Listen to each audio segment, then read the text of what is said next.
My name is Arian. 10 years ago, my life was destroyed in a single night. I was a top student with a promising future, and I was deeply in love with my girlfriend, Sarah. But Sarah had a secret. She was cheating on me. When I finally found out and confronted her, she didn't apologize. Instead, she panicked.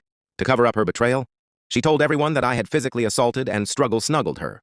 Within hours, I was in police custody. I remember sitting in that cold cell, thinking my family would surely believe me. We were close, or so I thought. But when my parents arrived, they didn't ask for my side of the story. My father looked at me with pure disgust, and my mother didn't even meet my eyes. They told the police they wanted nothing to do with me. My friends blocked me, and my college suspended me. Even though the police eventually released me due to a total lack of evidence, the damage was done. In the eyes of my small town, I was a monster who had gotten lucky on a technicality. My family officially disowned me, leaving me homeless at 21, with nothing but the clothes on my back. The next few years were a blur of survival. I was a pariah. No one would hire me, and old acquaintances would cross the street just to avoid me. The only person who helped was my best friend, Leo. He met me in secret and gave me enough money to buy a bus ticket to the furthest city I could find. I changed my name. I couldn't bear to hear the name my parents had given me. It felt stained by their lack of faith. I worked 3 jobs at once, sleeping on a thin mattress in a damp basement. I eventually saved enough to finish my teaching degree at a university, where no one knew my past. I lived in constant fear that someone would recognize me and start the nightmare all over again. I developed severe trust issues. If a woman got too close, I would flinch. If someone asked about my family, I would invent a story about them dying in a car crash. It was easier than admitting they chose to throw me away. After graduation, I took a job in a country on the opposite side of the globe. I wanted an ocean between me and the people who broke me. In this new country, I finally started to breathe. I met a woman named Elena. She was patient beyond belief. When I told her I couldn't trust easily, she didn't walk away. She just held my hand and waited. We eventually married and had twins, a son and a daughter. They are my entire world. Elena's family treated me like their own son from day one. They showed me what a real, loving family looks like, one that supports you when things get tough instead of tossing you to the wolves. I was finally happy. I had a beautiful home, a stable job, and people who truly loved me. But then last Tuesday, there was a knock on my door. I was playing video games with my son while Elena was in the garden with our daughter. I opened the door and my heart nearly stopped. It was my father. He looked older. His hair was gray and he was smiling weakly at me. My first instinct wasn't joy. It was terror and rage. I slammed the door so hard it shook the house. I rushed my son to his room, my hands shaking so much I could barely speak. The man who abandoned me was standing on my porch, and he had found me after 10 years of silence. Elena saw how distraught I was and answered the door. She knew a vague version of my past, and she was fiercely protective of me. I heard her screaming at him through the door, demanding to know how he dared to show up after what they did. Eventually, I told her to let him in. I sent her to the kids' room so I could face him alone. My father sat on my sofa, looking around at my nice home with a look of regret. He told me he had found out the truth. Apparently, he was helping Sarah, my ex, fix something on her old phone when he stumbled upon messages between her and the man she had cheated with. In those messages, she admitted that she had lied about me to hide her affair. My father didn't confront her immediately.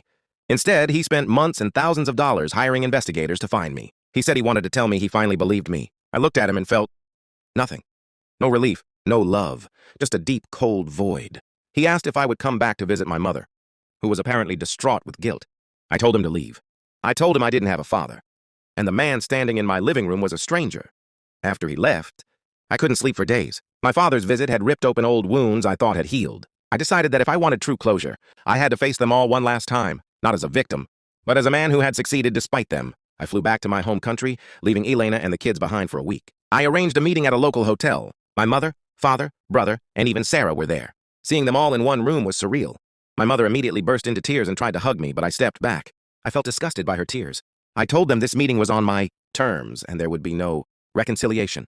My brother, who I thought had also abandoned me, looked shocked. He said, "Arian, I tried to call you hundreds of times. I tried to send you money when you were at rock bottom. Why did you never answer?" I was confused until my father spoke up. It turned out my mother had blocked my brother's number on the family phone plan so he couldn't reach me. She wanted me purged from the family entirely to save their reputation. I turned my gaze to Sarah. She looked pathetic.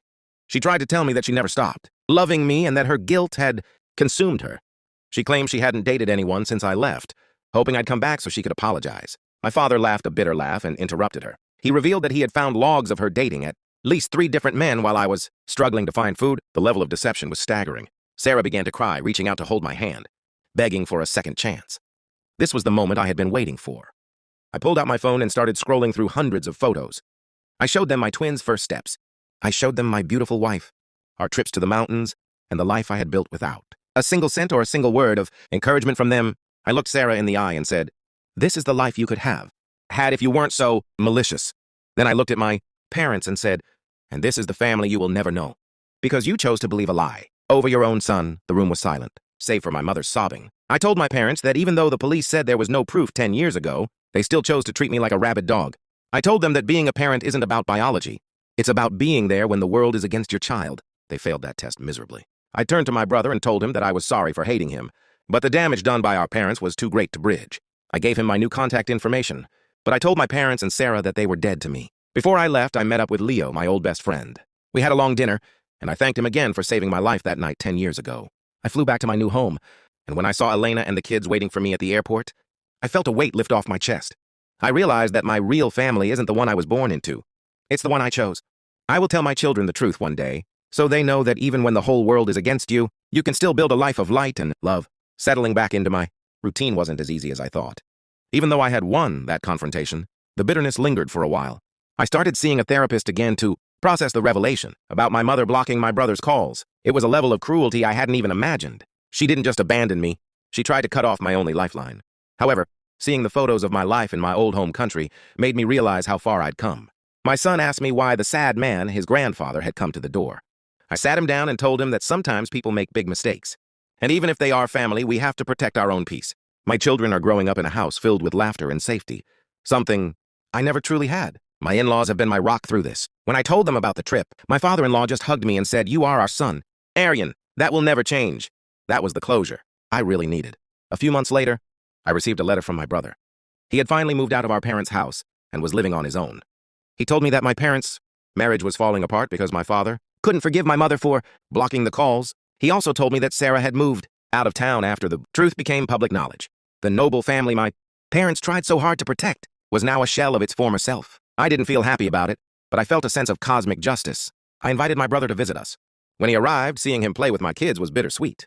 He looked so much like me, but his eyes carried the weight of staying in that toxic house. We talked late into the night, healing the bond that was stolen from us. I realized that while I can't forgive my parents, I can at least salvage the relationship with the one person who actually tried to help me. As the years went by, I became a senior teacher and eventually a principal at my school. I used my experience to mentor students who felt like outcasts. I became an advocate for fair treatment and mental health support in schools. My story, though I didn't share the specifics with everyone, became the foundation of my empathy. Elena and I started a small foundation to help young people who have been disowned or are homeless due to false accusations or family disputes. We provide them with temporary housing and legal aid. Every time I see a young person get back on their feet, I feel like I'm healing a piece of my younger self. My son is now interested in law, and my daughter wants to be a doctor. They are brilliant, kind, and most importantly, they know they are loved unconditionally. My life is full. One evening, while sitting on my porch watching the sunset, I thought about the welcome circle tradition from another story I heard. I laughed because my life has its own circle now, one of trust, respect, and honesty. I no longer flinch when Elena touches my shoulder. The nightmares have mostly stopped. I've realized that the greatest revenge against those who tried to destroy you isn't hurting them back. It's living a life so good that their absence doesn't even matter. I am no longer the boy who was accused. I am Aryan, a husband, a father, a leader, and a survivor. My past is a scar. But it's a scar that reminds me I was stronger than the people who tried to break me. My brother eventually got married, and we hosted the wedding at our home. My parents weren't invited. It was a hard decision, but a necessary one for my mental health. Seeing my brother happy made me realize that the cycle of toxicity ends with me. My kids call him Uncle with so much love, and it fills the gap in my heart. We have built our own traditions, big Sunday dinners, summer camping trips, and an open-door policy for anyone who needs a safe place. My home is the sanctuary I wish I had when I was 21. I am grateful for the journey, as painful as it was, because it led me to this exact moment. Looking back at the 10 years of struggle, I see the face of that 21-year-old boy in the rain, clutching a bus ticket. I want to tell him, hold on, it gets better. You will find people who believe you. You will find a woman who loves your scars. You will see the world, and you will build a kingdom of your own. That boy's tears were the seeds of my current happiness. I've learned that the truth has a way of coming out, even if it takes a decade. And when it does, you should be so far ahead that you don't even need to. Look back, my daughter once asked me why I have a small tattoo of a bird on my wrist. I told her it's because birds can fly away from any storm and find a new home. She smiled and hugged me. She doesn't know the storm I flew through, and I hope she never has to. My goal is to be the father who stands in the way of the storm for her. I will never doubt her. I will never turn my back on my children. I am the protector my parents never were, and in that I have found my ultimate purpose. I am now in my late 40s. My kids are heading off to university. As I helped my son pack his bags, I gave him a small note. It didn't say you will figure it out like the note in the other stories. It said, I am always here. No matter what happens, you have a home. He hugged me, and in that hug, I felt the final piece of my past settle into place. I am whole, I am free, My story isn't a tragedy anymore. It's a triumph. And to anyone out there going through their darkest night, keep walking. The dawn is coming, and it will be more beautiful than you can ever imagine. Thank you for listening to my journey.